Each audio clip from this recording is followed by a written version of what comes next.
Morning বন্ধুরা, কেমন আছো তোমরা সবাই? আশা করি সবাই খুব ভালো আছো। তো এখন যদি খুব মর্নিং নয়, 11টা বাজে। উঠেছি অনেকক্ষণ, কাজকর্ম অর্ধেক হয়েও গেল। ভাবছি ব্লগটা শুরু করবো করে আর করা হয়নি। এই যে টক ডাল হয়ে গেছে, আজকে টক ডাল, আলু সেদ্ধ মাখা, আর এই যে কালকে পাটপাতা নিয়ে এসেছিলাম।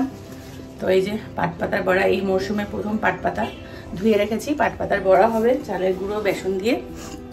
ব্যাস, আজকে রাতের এই দুপুরের এই সিম্পল রান্না। আর রাতেরটা রাতে দেখা যাবে কি করব। আর কি আজকে রান্না বান্না সেরকম কিছুই নেই। চা খেয়েছি আর ব্রেকফাস্ট এখনও করিনি। ঘর দর গুছাবো, আজকে আবার ডাক্তারের কাছে যাবো রিপোর্টটা নিয়ে। আমি একজন ডক্টরকে দেখিয়ে নিয়েছি, তাও এবার আমি যাকে দেখাচ্ছি তার কাছে একটু যাবো রিপোর্টটা নিয়ে। আজকে বিকেলবেলা যাওয়ার আছে। তো চলো এখন কি করবো, এখন আলুটা সেদ্ধ দেবো। চলো। তো এই যে আমি না বাড়িতে পনির স্যান্ডউইচের ফিলিংসটা বানিয়ে রাখি। এই যে পনিরের স্যান্ডউইচের ফিলিংসটা বানিয়ে রাখি। জিয়া মাঝে মাঝে খিদে পেলে খায়, আমরাও খাই। তো এটা এখন একটা পনির স্যান্ডউইচ আমার জন্য বানিয়ে নেব। তো আমার তো গ্রিন চাটনিটা শেষ হয়ে গেছে, ওই জন্য আর গ্রিন চাটনি দিতে পারলাম না। গ্রিন চাটনির জন্য সব নিয়ে এসেছি, কালকে বানাবো। মানে কালকে নিয়ে এসেছি, আজকে বানিয়ে রাখতে হবে।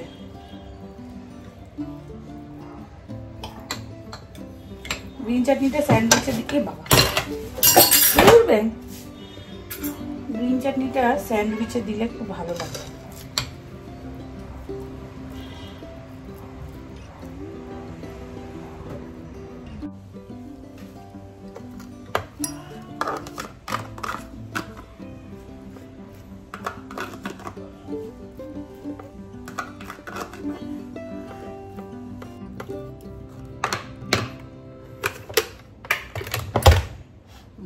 হোক এটা।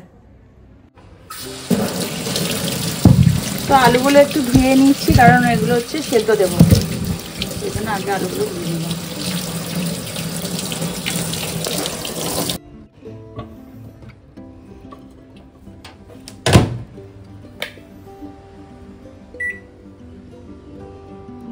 দশ মিনিট দিয়ে দিই, সেদ্ধ হয়ে যাবে।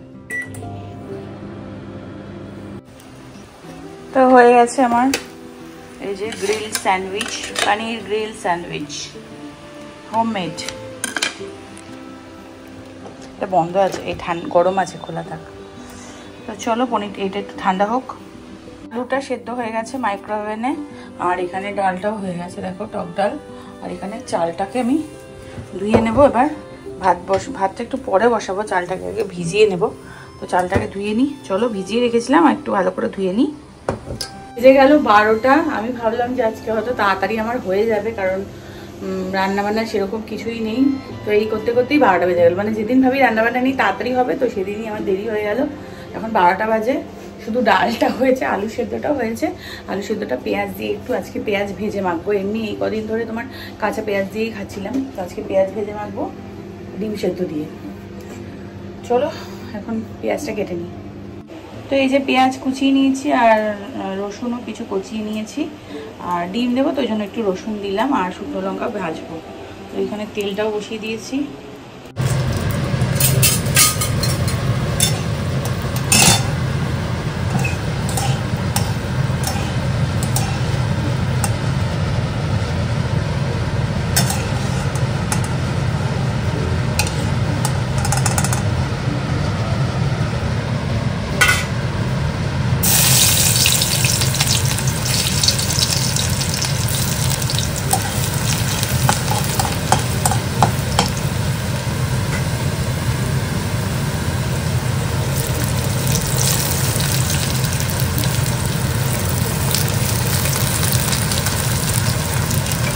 আলু সেদ্ধটার মধ্যে শুকনো লঙ্কাটা রোলে নিয়েছি, আর পেঁয়াজ ভেজে নিয়েছি, আর ডিমটা এখনো সেদ্ধ হয়নি, যে ডিমটা ভাতের সাথে সেদ্ধ করবো।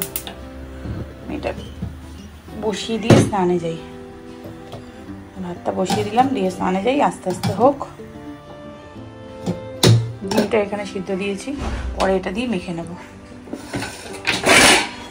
এখানে চালের গুঁড়ো আর অল্প একটু বেসন খালি ভিজিয়ে রেখেছি, পরে নুন, হলুদ, লঙ্কার গুঁড়ো এগুলো মেশাবো, এগুলো একটু ফুলুক।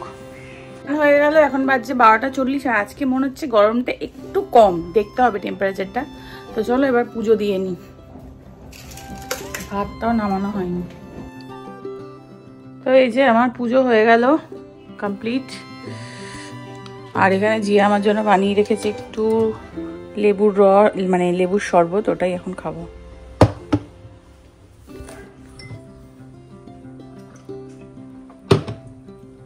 প্রচন্ড গরম।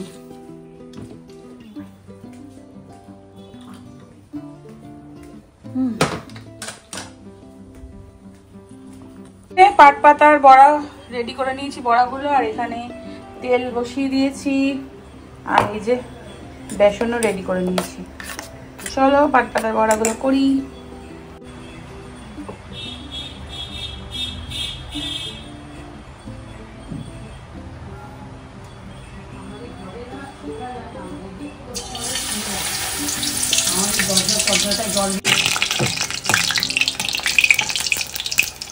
গরমে জানলা বন্ধ করবে না, জানলা খোলা থাকলে রোদের তাপ আসছে, জানলা দরজা সব বন্ধ করে রাখতে হয় ঘরে।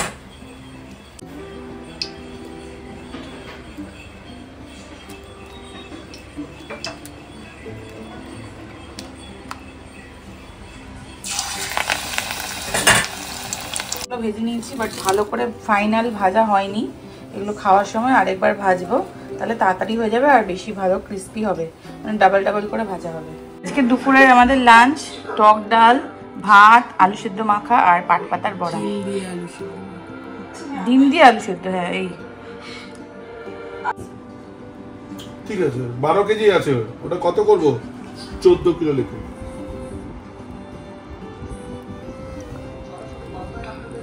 আচ্ছা, চিকেনটা কত? ওরা কি পিস করবে না করবে সেটাই। হ্যাঁ, তা চপার কি তুমি নিয়ে আসবে? হ্যাঁ, চপার আমার বাড়িতেও আছে। মা আচ্ছা আচ্ছা, শোনো, আর এই অরেঞ্জ স্কোয়াশের জন্য ওটা কি করবে তাহলে?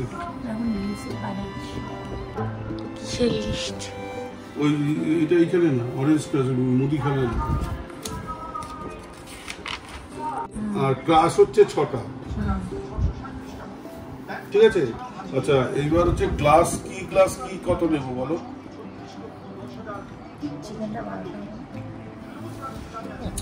কোনটা?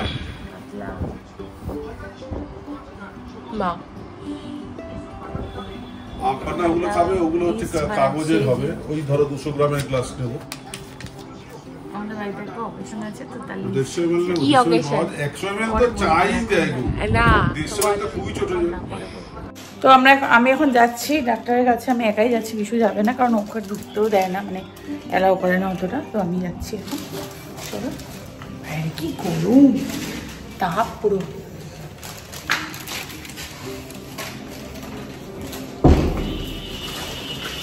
ফাইল কিনতে হবে, কাগজপত্রগুলো। চলো,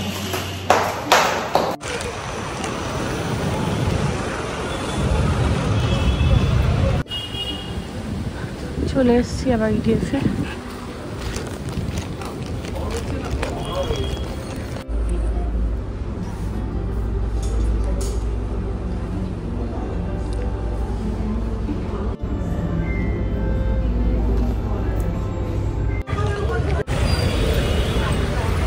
এই যে তালতলা মাঠ, আগে কত এসে এখানে বসতাম তালতলা মাঠে। আর এটা হচ্ছে হরির ফুচকার দোকান, এখন হরি মরে গেছে।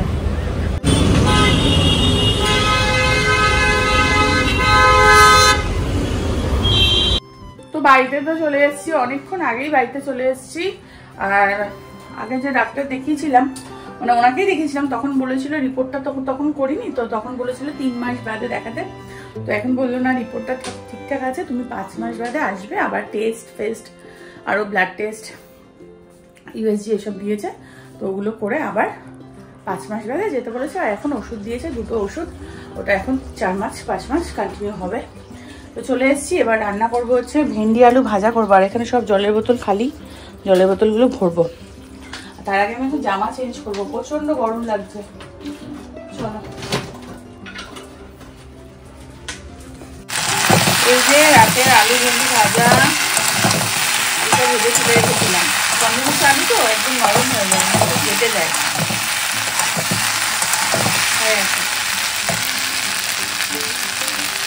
এই যে দেখো, দুধ জাল দিচ্ছি, দই পাতবো। দুধটাকে একদম ঘন করে জাল দেবো, অনেকটা মানে হাফ মানে কমে গেছে আর কি, আর একটু কমুক। আর এখানে ভেন্ডি আলু তো ভাজা হয়েই গেছে। এখন বাজছে 11:15 আর জল ঢালা ভাত খাবো ভেন্ডি আলু ভাজা দিয়ে, আর কিচ্ছু খাবো না। আর কি একটা বলতে গেলাম, তো যাই হোক, কি গরম লাগছে, বচ্চ গরম লাগছে। চলো, আমার রাতে ডিনার জল ঢালা ভাত, কাঁচা পেঁয়াজ কাঁচা লঙ্কা দিয়ে, আর এখানে আলু ভাজা, ভেন্ডি ভাজা আর চানাচুর। তো এই হচ্ছে আজকে রাতে আমাদের ডিনার। তো চলো খাওয়া দাওয়া করে নিই, আর ব্লগটাও এখানে শেষ করছি। কেমন লাগলো অবশ্যই কমেন্ট করে জানিও। টাটা।